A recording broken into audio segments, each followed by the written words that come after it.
je m'appelle Mathieu Biazizo, je viens du club d'Épinal et j'ai 28 ans.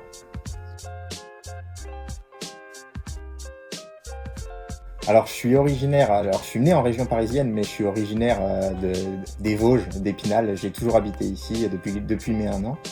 Et puis après, j'ai été amené à voyager un petit peu entre le sud de la France pour faire du kayak à Pau notamment, et puis un petit peu en Australie ces dernières années puisque ma chérie est là-bas. Et voilà, donc je suis un peu citoyen du monde.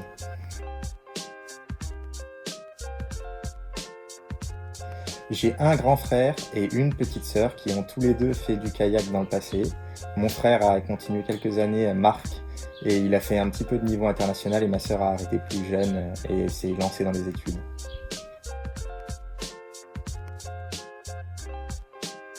Oula, en 3 résultats. Ouais, non, si, c'est assez simple. J'ai commencé, on va commencer dans l'ordre chronologique. Mon premier gros résultat, c'est être champion du monde moins de 23 ans en 2013 à Liptovský Mikuláš, une belle fierté.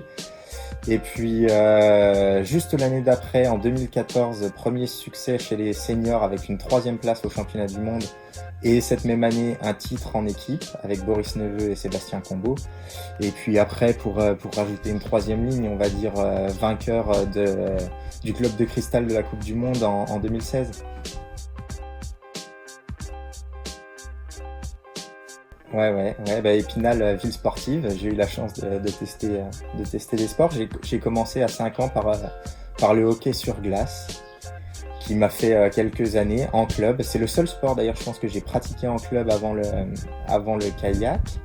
Par contre, il y a eu beaucoup d'autres sports, notamment des sports d'hiver. Il y a eu du ski, du snowboard, il y a eu pas mal de natation, de la course à pied. Il y a eu pas mal de choses quand même dans ma vie. Mon père est très sportif et il nous a mis au sport très jeune. Mais en club, le seul sport que j'ai pratiqué, c'est le hockey. Avant le kayak, bien sûr.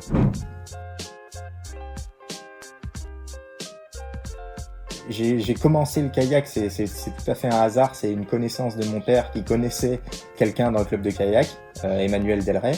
Et on est arrivé à essayer le kayak, ce qui m'a assez vite plu. Après, j'ai commencé en été, et pour rien cacher, comme pour tout le monde, le premier hiver et même certainement les 2-3 premiers hivers ont été très difficiles.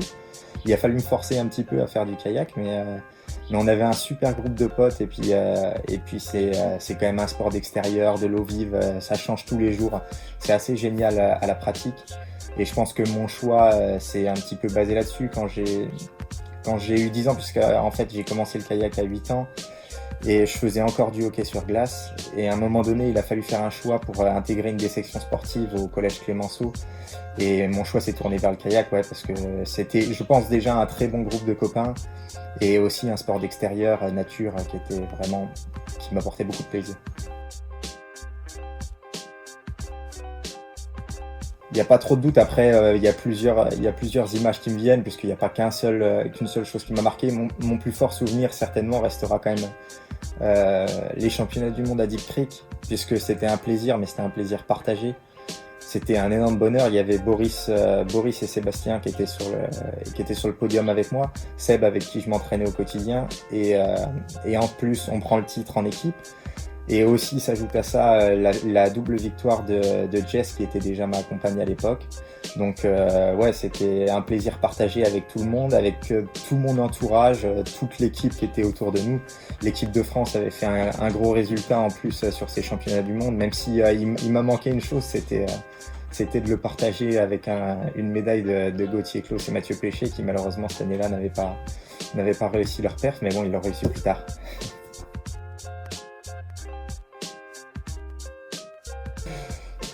Non, c'est même pas un mauvais souvenir de nager, de prendre une gamelle, puisque c'est sur ça que tu construis les belles choses qui viennent après, en fait.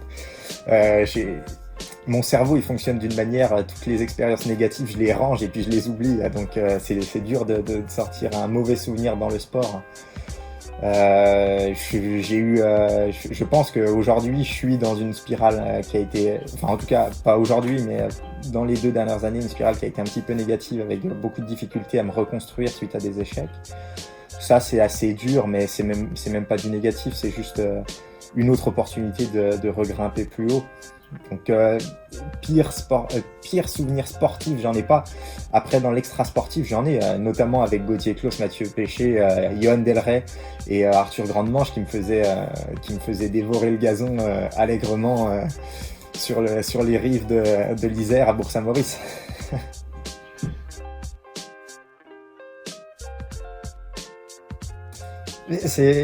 C'est une expérience qui est pas facile, comme pour tout le monde. Déjà humainement parce que on a l'habitude d'être à 100% dans notre truc et je pense que comme tout le monde, hein, comme toute la société, d'être à 100% dans ce qu'on fait au quotidien. Et puis c'est un choc de tomber que ça nous tombe dessus plutôt que cette pandémie nous tombe dessus et finalement de devoir ouvrir les yeux, de se dire qu'il n'y a pas que du sport. Après, la réalité aujourd'hui, c'est que dans mon confinement, moi, je me retrouve un petit peu isolé. J'ai les informations, bien sûr, qui sortent, qui sont télévisées, les médias, les journaux que je peux lire. Donc, je suis pas non plus complètement isolé du monde extérieur, mais disons que dans un certain sens, quand même, on se rend pas forcément très bien compte de ce qui se passe et on continue de faire aller notre vie un petit peu comme elle va d'habitude. Moi, je suis en confinement, donc je reste chez moi, mais je continue à faire du sport. C'est ce qui m'anime, c'est ce qui me donne envie d'avancer, c'est les objectifs que je me fixe au quotidien quand même si bien sûr je me renseigne sur mes proches, sur mes amis pour savoir si tout le monde est en bonne santé, si tout le monde va bien et puis comment tout le monde gère cette situation.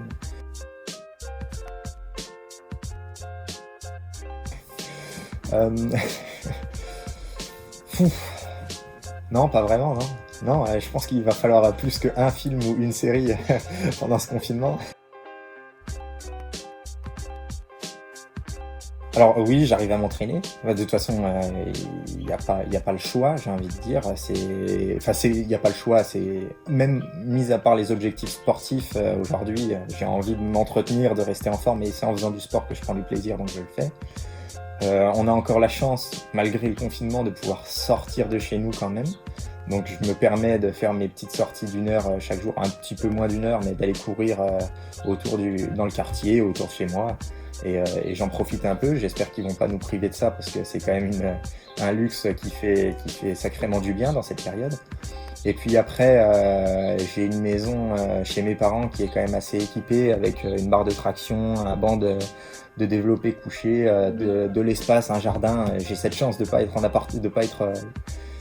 cloîtré, cloisonné dans un appartement pendant ce confinement. Donc j'en profite un petit peu de l'air extérieur. En ce moment, en plus dans les Vosges, il fait plutôt beau. On a tapé les 20 degrés aujourd'hui.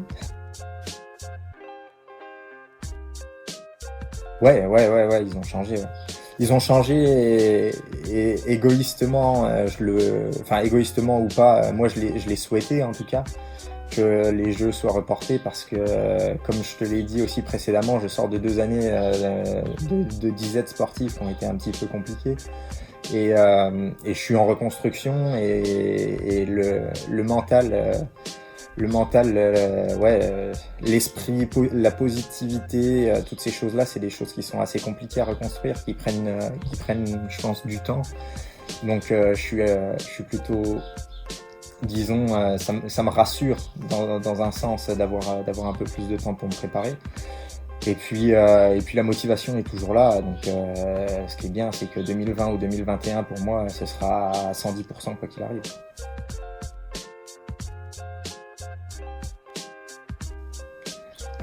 J'ai quand même eu l'habitude de m'entraîner avec des entraîneurs qui pour moi sont de haute volée quand même et qui en tout cas avec qui ça se passait bien. J'ai eu des expériences bien sûr meilleures que d'autres. Jamais été coaché encore par un athlète qui a été, à part justement c'était juste avant le confinement, donc il y a de cela 2 semaines et demie, 3 semaines, où j'ai fait un essai avec Gauthier Clos. Mais avant ça, en tout cas, mes expériences de coaching ont toujours été plutôt agréables. Mais là, c'est vrai que c'était surtout quelque chose de différent parce que c'était quelqu'un de très proche déjà de base que je connais depuis des années, avec qui j'ai commencé à faire du bateau. Et Gauthier, si je lui ai fait confiance, c'est parce que justement il a cette expérience du haut niveau et que je savais qu'il pouvait m'apporter. Et en plus de ça, parce que je savais que je pouvais me reposer sur lui en termes de confiance, en termes de confidence aussi, puisque dans ces moments-là, moi en tout cas personnellement, j'ai besoin d'avoir des personnes à qui je peux me confier et avec qui je peux être naturel sans avoir besoin de transformer les choses que je vais dire, ma façon d'agir. Et bah écoute, c'était une courte expérience, mais une très bonne expérience. Malheureusement, on n'a pas pu la continuer plus loin parce qu'on a été arrêté en plein milieu de stage par le confinement. Mais si c'était à refaire, je le referais probablement.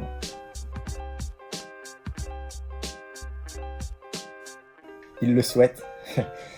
Il le souhaite. Ouais, j'aimerais bien être là. Je me suis toujours dit, enfin, ça fait 10 ans que je dis, 10 ans, j'exagère un petit peu. Enfin, en tout cas, depuis qu'on sait que ce sera Paris 2024, je dis, ouais, c'est un objectif. C'est l'objectif qui vient après Tokyo 2020, bien sûr. Je grille pas les étapes parce que j'ai un gros objectif pour 2021 maintenant. Mais en tout cas, Paris 2024, j'espère être encore là. Le seul truc qui pourrait réellement me stopper, c'est c'est la perte de l'envie. La perte de l'envie, en fait, c'est compliqué. Tu vois, j'ai connu, je te dis, 2 années compliquées sportivement. Et si ça continue comme ça, je sais que ça peut être compliqué. Mais il y a tellement de choses que j'aime dans mon sport et puis j'ai envie de continuer à le faire et j'ai envie de continuer à performer. Donc bien sûr que mon seul souhait c'est d'être encore performant en 2024 et puis de me présenter aux sélections françaises d'abord et d'essayer d'aller chercher ma place pour les Jeux Olympiques.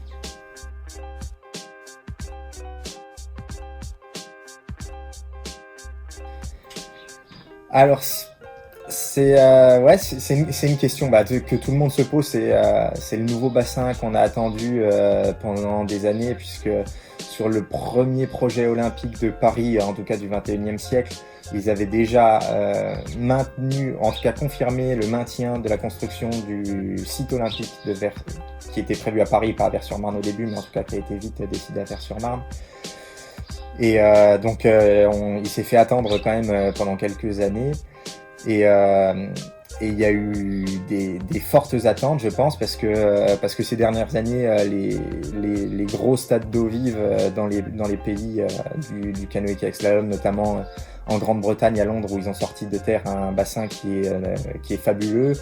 En Chine, où ils ont sorti beaucoup de bassins ces dernières années que j'ai jamais eu l'occasion de tester, mais qui apparemment sont assez bons aussi. Il y a de très bons bassins dans les pays de l'Est, donc on avait de grosses attentes en France par rapport à ce bassin de Vers-sur-Marne. À première vue, ça a été une légère déception, je dois avouer, puisque c'est plus petit, moins de volume d'eau, moins de vagues, de rouleaux, moins de dénivelé que ce qui était prévu. Donc une pointe de déception en tout cas en arrivant sur les berges du stade d'eau vive à Vers.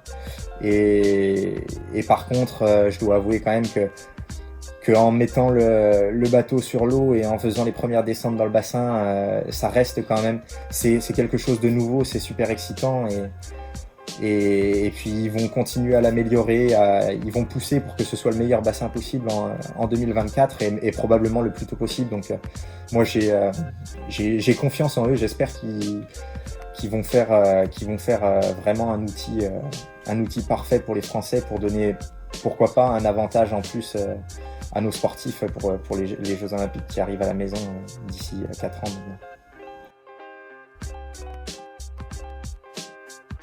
J'attends le bassin des finales avec impatience.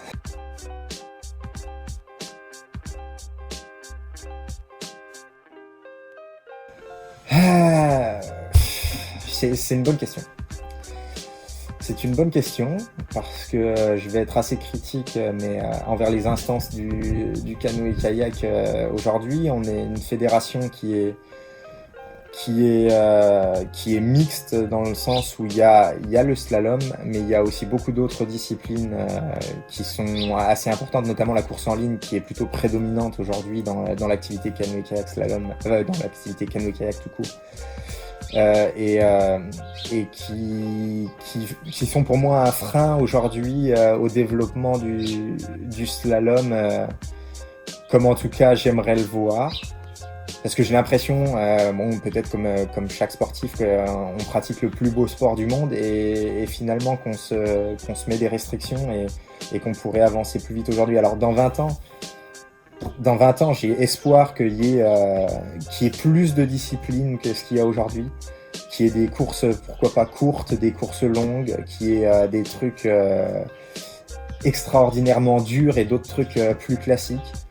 Et en fait, tout ce que je souhaite, c'est surtout que les athlètes puissent s'exprimer aujourd'hui, sans vouloir être négatif, parce que aujourd'hui le circuit Coupe du Monde c'est génial, j'adore ce que je fais, mais je comprends par exemple que pour les spectateurs ce soit un peu ennuyeux, et puis même pour certains sportifs, puisque effectivement on y va et parfois certaines personnes y vont pour faire 2 manches, donc tu fais des déplacements à travers l'Europe aujourd'hui, il y a des pays qui viennent d'Océanie par exemple, mais d'autres qui viennent d'Asie, d'Afrique, des pays qui n'ont pas forcément beaucoup d'argent et qui font l'effort de faire le déplacement sur tout le circuit européen, donc le circuit des Coupes du Monde.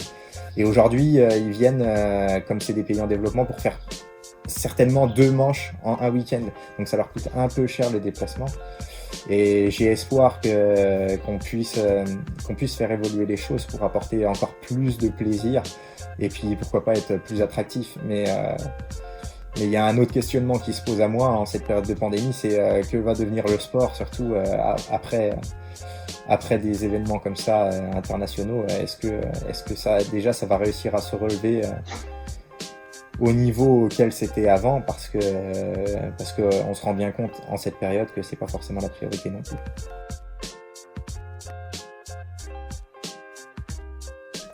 Un petit coucou, non. Non, une seule chose à dire, force et honneur en cette période de disette sportive où personne peut réellement s'exprimer, donc soyez courageux et puis vive le GESN et on se retrouve bientôt sur l'eau, j'espère.